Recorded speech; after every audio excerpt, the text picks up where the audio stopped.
back to the hardwood at American Airlines Arena. For the Utah Jazz, they come in off a good outing against the Rockets in Houston. It went the distance, too, as they needed overtime to win it. That was a great win, a real thriller. And I think their confidence really seemed to soar once they got into the overtime session. You know, you think about it, Steve, as an underdog, sometimes the emotion of the game can swing in your favor when you get to overtime. And checking out Utah's opening lineup, Paul Millsap and Al Jefferson up front. Devin Harris is out there with Alec Burks. And it's Howard in at the 3 slot. And for the Heat, Wade and LeBron fill out the wings. Chris Bosh and Udonis Haslem down low. And it's House in at the 1 spot. It's stolen by Haslem. Utah on B. This game against Miami. Oh, in the jam high Wade. What a play. Now Sprite slam cam to replay that one. 1:27 left to play in the first. Well, the big story, of course, a year ago for Miami was the formation of the big 3, LeBron, Wade, and Bosh. And although it took some time for those 3 to click, eventually they figured it out. Now we're going to get a chance to check in with Doris Burke, who had a talk moments ago with head coach Ty Corbett. Doris? It's their first meeting with the Heat this season, and he knows what that means. A healthy dose of LeBron and Dwayne Wade. He feels they have the system in place defensively to deal with those 2, but that even so, if either of them gets hot, they have the ability to break down any kind of defense. And thanks for that story, Doris. Here's Harris. Here's Howard. And good coming on the assist from Devin Harris. Steve, back to what you said about Miami. They struggled out of the gate. They were 9-8, but after a rough November, they kicked it on in December. And Clark, I think really the game that kind of spun them around was their first LeBron appearance in Cleveland in a win early December against the Cavs. Yeah, that was an impressive win. I recall that. That was almost like an NBA Finals type atmosphere in terms of the media attention and so forth. But in that month, they went 15-1 and really seemed to find their rhythm and, quite honestly, never looked back. The Heat making a switch here. Cole's checked in. The Jazz also changing it up. Bell comes in for Burks, and Earl Watson is subbed in for Devin Harris. Got a piece of it. Millsap with the steal. Inside to Jefferson. Laid in with a nice touch off the glass. Jefferson's got his first basket. Great-looking bounce pass to set up that play. LeBron dishes to Wade. Oh! Stuffs it through. Now that's just rubbing it in, fellas. Throwing it down with style. These folks are not going to forget that one anytime soon.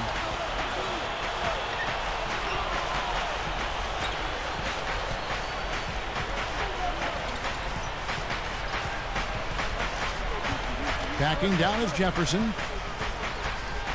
4 seconds left. And that one goes long.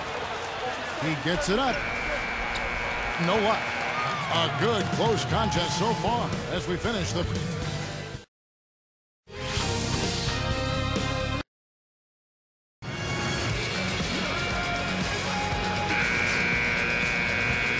And we got a close game here as we get back to the second quarter. And now let's check out the lineups courtesy of Gatorade, all fueled up and ready to go. Here's the second quarter of play. On the floor for Miami, LeBron and Bosh are the 3 and the 4. Chalmers and Wade are the 1 and the 2. And it's Haslem in at the center position. Boy, Devin Harris, maybe the fastest scoring guard in the league. He's a kind of a combo guy in between a point and a 2, but at 6'3", lightning speed, he can really move. Fires top of the key. It's hauled in by the Heat. They defeated the Wizards in their last game. Well, I loved watching that game, guys. That was fun. I mean, canning one three-pointer after another, that's my kind of game. Well, I wouldn't expect you to say anything less, being the three-point marksman that you were. Of course you enjoy watching guys make threes. But even though I played in the paint, I like to see three-pointers go down, too. And Utah has possession. The Heat getting the bucket. Down to 5 on the shot clock. Cantor commits the loose ball foul. That is his first foul of the game. A different look for Utah. Al Jefferson is checked in for Cantor. Favors comes in for Paul Millsap. And it's Howard in for C.J. Miles. The Heat leading by 5. LeBron kicks to Haslem. Here's Wade. Can't hit. And here go the Jazz the other way. We talk about Devin Harris, a combination of driving ability plus a nice step-back jumper make him a real handful for the defense. Yeah, you know, going back to his days in Dallas, he was maybe their best perimeter defender as well. I mean, with that great lateral quickness and good hands. That's one area of his game I'd like to see him return to, being locked in and being that disruptive defensive force. You know, one of the biggest question marks for Alec Burks is his outside shot. I mean, 29% from distance last season. Shooting guards need to be able to shoot the ball better than that. Well, you know, I'm going to go back to Burks here, Clark. Shooting is something that I think he can develop. And he's got some things that you can't teach. He's so athletic. He's got a ton of potential. But if he's able to develop that outside stroke, he could really be something special. Free throw good. Burks. Eddie House is checked in for Mario Chalmers.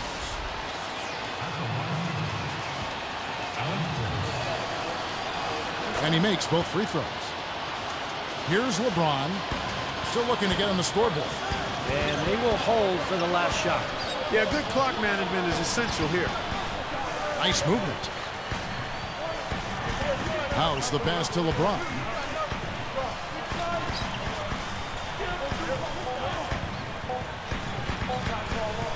Here is House. And no good trying to get that one.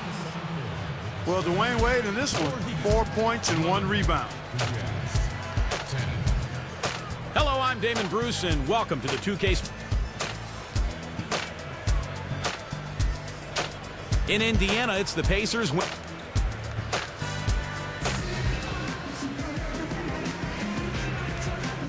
The third quarter now beginning. Both sides looking to pull away in the last half of the game.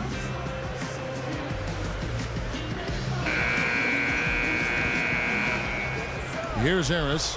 When the Heat struggled early on last season, Eric Spoelstra was unfairly thrown on the hot seat. He kept his cool, though, very impressively, and the Heat turned their season around and the talk quieted down. That's a credit to Spoelstra. Tipping off the second half. Here's Tyrone Corbin's foul. Paul Millsap and Al Jefferson up front. Alec Burks is out there with Devin Harris, and it's Howard in at the 3. It's stolen by Jefferson. Now Anthony defending. Jefferson's shot is off. Back to Spoelstra of Miami. Clark, with the way the Heat finished, you have to think things will change. I know, Steve, you were very impressed with the way he managed that team in the postseason. Yeah, I thought Eric Spoelstra was great. Now, a lot of people are focusing on the final series when Rick Carlisle stole the show, but to be fair to Spoelstra, he inherited a very difficult situation with a lot of talent but huge expectations. And I think Miami had a solid year, a very good year. The question now is, can they get back to the finals and finish the job? Utah trailing here. Here's Burks in the air, and he was fouled on the way up. 2 free throws now for him. That's on Dwayne Wade. You know, it's really weird, guys, to not see the Jazz in the postseason. They have found their way in so consistently over the last 20 years, really, guys. You're right.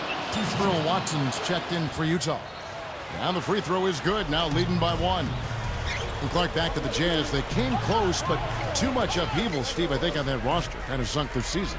Yeah, I agree, and they're in a rebuilding mode now, but you can't count the Jazz out of the playoff picture for long, not with their history. They have been one of the strongest franchises in the NBA. Here's Wade.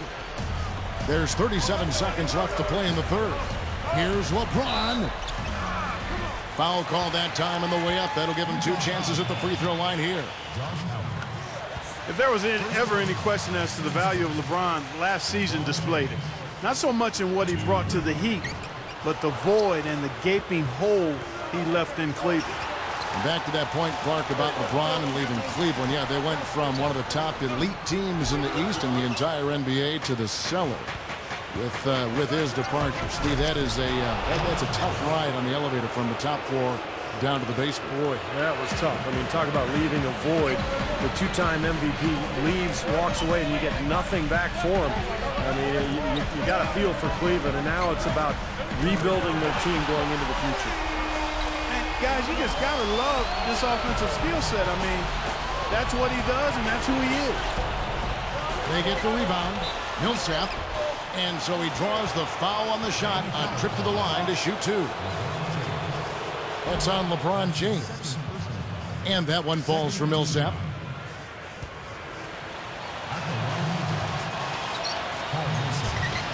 And good on the second, so he makes them both. He's just so clutch. Here's a guy you want on your side with the game on the line, Kevin. Wade for three, and that's not going to go. And as we finish the third quarter, it's still close.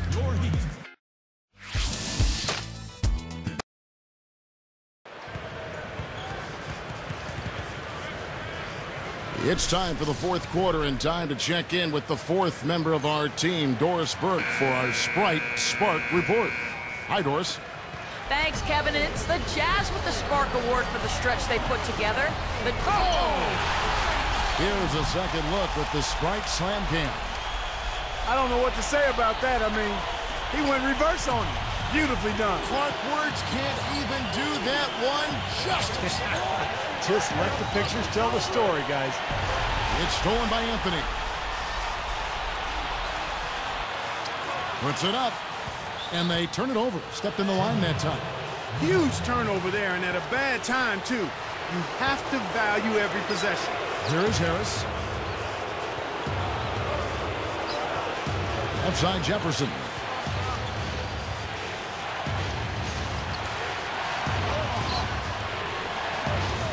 Harris outside. Shot is blocked. Miami trailing. It's 2-on-1.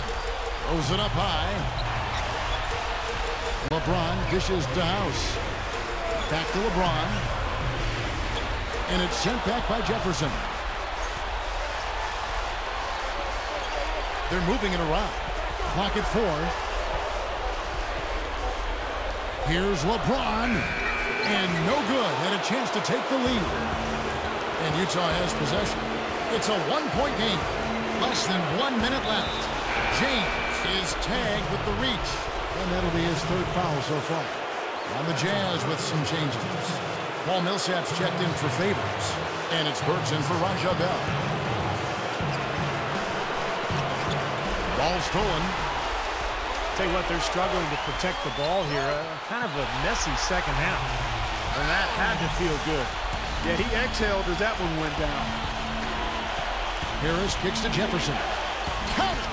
He made sure to get a little extra hang time there, just to rub it in the defender's face a bit. Look out below. I wasn't sure he was ever going to come down. He just wanted to make sure he wasn't coming down on top of anybody. This is exactly what happens when you allow Chris Bosh to get going. Clark, a big-time possession here. Tell you what, their hearts have to be racing right now. Bosh gets the reach-in call. That's his first foul of the game, and the bonus will go to the free throw line. He sinks the clutch free throw. Hits them both, and now they have the lead. That was a huge trip for them, and he made the most of it. Those could be the points that win them the game. House the pass to LeBron. Oh, yeah! The devastating windmill jam. Both these teams really fighting hard here. This is an impressive matchup. Yeah, not much separation able to be created either way, and I really marvel at the effort being expended by both of these teams. And he misses the first one.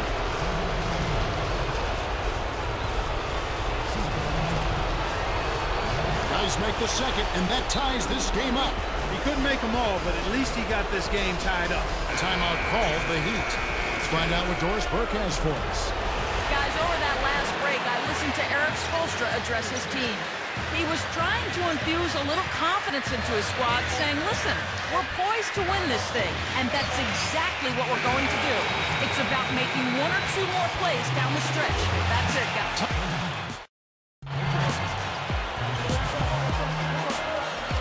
Well, if you love great competition and neck-to-neck basketball action, this one has been a great one.